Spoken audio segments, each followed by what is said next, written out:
and welcome to my YouTube channel. My name's TamBam, and today I thought that I would do a video with you on confessions and what would you do's. So I've got a few scenarios on Reddit, and yeah, I just thought that I'd read them out to you.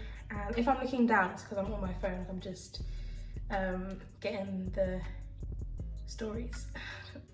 Okay, so the first scenario is partner, friend, ghost for months without a word. Okay, so what would you do if your significant other or friend ghosted you without a rhyme or reason? For context, you knew this person since middle school, and now you're in your early 20s. Everything was going great, you talked every day, nothing was brought up as a problem. But one day, they stopped talking to you and your friend group. They still look at your stories on Snapchat and Instagram and open your messages, but is purposely ignoring you. You have their location on Snapchat and are really wanting closure or even a simple answer on why they would disappear like this. What would you do? So, me personally, I think I'd just leave them. I don't know, like, if somebody doesn't want to be spoken to, I'm not going to go out my way to speak to you because I'm not a beg.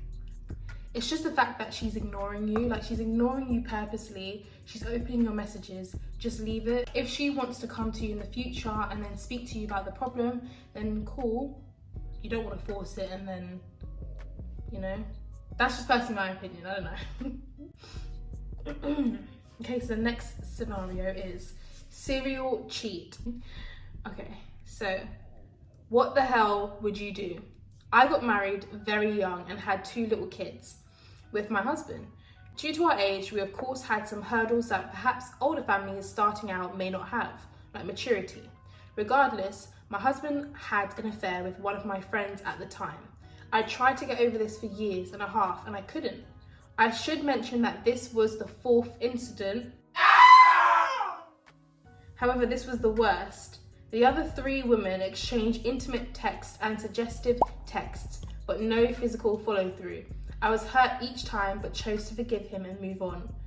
Fast forward, we are 1 month away from being able to sign divorce papers and we decide, okay, let's try and make this work. We both move into a beautiful home together, have our kids in a school they love, and boom, 2 months later, while I'm away, he cheats. He says he is sorry and says it won't happen again and to give him another chance. How I see it is, that was your chance. Now I'm stuck in a lease in an area I can't afford alone with a man who clearly has some sort of issues.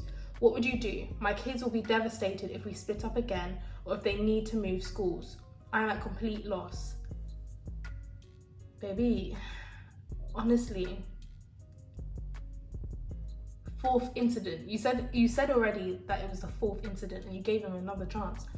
I'm sorry, like like you said, he's a serial cheat. I'm all for giving somebody a second chance, but you gave him 4 already and then another one after you were trying to give him a divorce. He doesn't respect you and he does not care for you. I feel like he knows that you're gonna stay because you stayed the 4th time. So I feel like it's just time to pack your bags. And I'm pretty sure, cool, like your kids will be devastated, but are they not devastated enough with the arguments that you're probably having due to him cheating? I don't know. I honestly just feel like you should just leave, move on. I'm pretty sure there'll be other schools that your kids could go to. That's my opinion. Okay, so the next one is, would you change your diet for a significant other? If you were in a relationship with someone who was a vegan and you weren't, what would you do when it came to cooking meals? Expecting that both parties in the relationship will cook. It seems like a given that the significant other would cook vegan meals because they are vegan, but would you cook a vegan meal as well? In turn, pretty much becoming a vegan for all household meals, or would you cook 2 versions of a meal, a vegan one and a non-vegan one? Would it be expected to change your diet to appease your significant other? One thing about me, yeah, I love my meat. There ain't nobody gonna stop me from eating my meat. Like, obviously, like, I wouldn't mind having my significant other to cook me the vegan meals, but don't expect me to bend at your will. Like I probably will do like a little, like a rice and gravy and vegetables, and it might like influence me to eat more healthier, but honestly, I can't see myself stopping the whole meat eating for somebody who's vegan. And especially if it's because they're on like some spiritual journey, and like me, I'm not on a spiritual journey. I want to continue eating my meat, so that's what I'm going to do. I would not cook 2 meals. I would cook my 1 meal and some vegetables on the side. If you want a salad, you can have it. This makes me sound so bad, but I just can't. Like, somebody said in the like comment section, it really depends if they're vegan for medical issues. True. You can get away with cooking 2 meals or cooking a vegan base with personalized sides. Yes, literally. Or ordering takeout sometimes. Of course, as long as it tastes good and is healthy, there's no reason you can't eat vegan meals sometimes too. If they're vegan for ethical, spiritual, religious reasons, that's a lot more nuisance. Eating animal products is going to create tension, and you should think long and hard about both of your personalities and how they're going to navigate that. Meaning, if he ain't eating meat and you are, you might as well end the relationship there. If you want to say that I'm being dramatic, you can say I'm being dramatic, but honestly, whew. Okay, so the next scenario now, let me just, okay. When I was younger, I tried to poison one of my uncles. When I was a kid, maybe 10 or 12, my uncle would drink from the same cup all day, every day. I didn't dislike him or anything, I just wanted to see if it would work. I poured peroxide, I think that's how you say it, in his cup, lots of it. I then mixed in some random stuff I found in his room, hand sanitizers, rubbing alcohol, even shaving cream. I mixed it all up and then left hoping to hear some kind of suffering coming from his room. Turns out you can smell all of those things, and little me didn't think about that. He poured it out and never thought anything of it or asked any questions. The person edited it and said, I'd never hurt anyone now. I was a kid exploring things I just learned about. I promise I'm not crazy. It was just a curiosity. No. You tried killing your uncle. That's not, there ain't nothing curious about that. What? 10 and 12, you should know better when you're 10 and 12. Like, maybe if you were like 5 or 6 or something, cool, but 10 or 12, no. You knew what you were trying to do. You knew what you were trying to do. There's no way.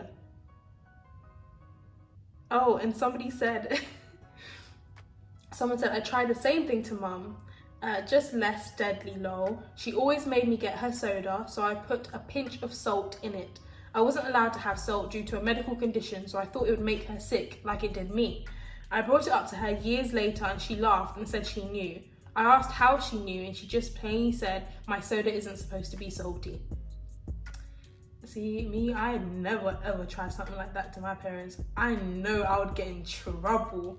Can you imagine you tried to kill your you tried to kill your parent and you're playing off as a dangerous curiosity? No, absolutely not. Next one. Okay. I have fed all my friends food from the trash and no one has noticed. None of my friends at college know this, but I come from a very poor family and have to dumpster dive a lot and still do. So most of my food is literally trash, but you know that grade A trash you never should have thrown out. Well, I have always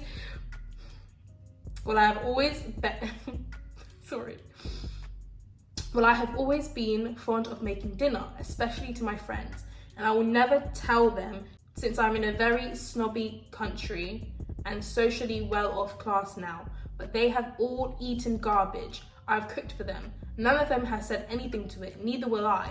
Just needed to let somebody know that a lot of people love dumpster diving food. Just don't let them know. That's mad. I feel like that's actually dangerous. Like, that's why you don't eat from people. My mum always told me, do not eat from people that you don't know. and it's a struggle because I love food, but I actually try and stand by that. Like, you know, hygiene. This is a whole dumpster. You don't know what's been in that dumpster. Like, a lot of people throw things in the dumpster and you're just out here taking up some loaves of bread that's probably got moldy juice on it. Oh no, I'm so sorry. Oh my gosh.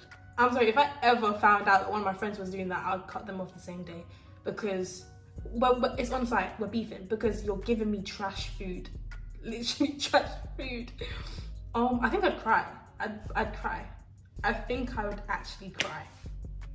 Because what do you mean you're giving me dumpster food? The next one. I'm encouraging my girlfriend to lose weight, despite the fact that she used to be anorexic. When we first got together, she was much skinnier. She was still recovering from anorexia at the time, but she was at a healthy weight. We've been together for 4 months now, and she has steadily gained weight to the point of becoming overweight. I've seen pictures of what she was like before, and I certainly don't want her to become anorexic again, but I also don't want her to be obese. I know it's wrong to some extent, but I have been prodding her to lose weight. I haven't been berating her or anything, just dropping subtle comments here and there. Maybe you should eat a little less tonight. You should start going to the gym with me. And that's it. No, now with that, that's dangerous, because you're her boyfriend. You should be saying things like that, especially if she has suffered from anorexia. Like, that could urge her to go back into doing what she did before. I feel like it's very dangerous. Yeah, no. Like, even if it's like, oh babe, let's go to the gym together today, then cool. But you're fully saying to her, maybe you should eat a little less tonight. This can't be real. This cannot be real. Some people are wicked and cruel. How could you not possibly see the problem with you saying that to somebody who has or has had anorexia?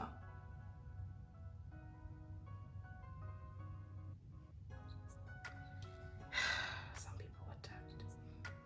Some people are tapped. They need help. Please comment down below what you think of this, because I think this is just crazy. I think this is mad. When I was 14, I put a brick on the acceleration pedal in my parents' car and it fell into a lake. This happened when we lived behind a lake. I was annoyed with my parents because they were taking us on a surprise trip. So I grabbed a brick from our yard and slammed it into the pedal and changed the gear into neutral. The car rolled all the way down our drive and into the lake with a splash. My parents arrived in time to see the roof slowly emerging in the water. That can't be real. That can't be real. You wouldn't even be alive to tell the story. So I'm confused. It can't be real. But anyway, that's it for today. I hope you enjoyed my video, and yeah, comment down what you would do in some of these scenarios, and like, comment and subscribe. Thank you for watching, and I hope you enjoyed. Bye.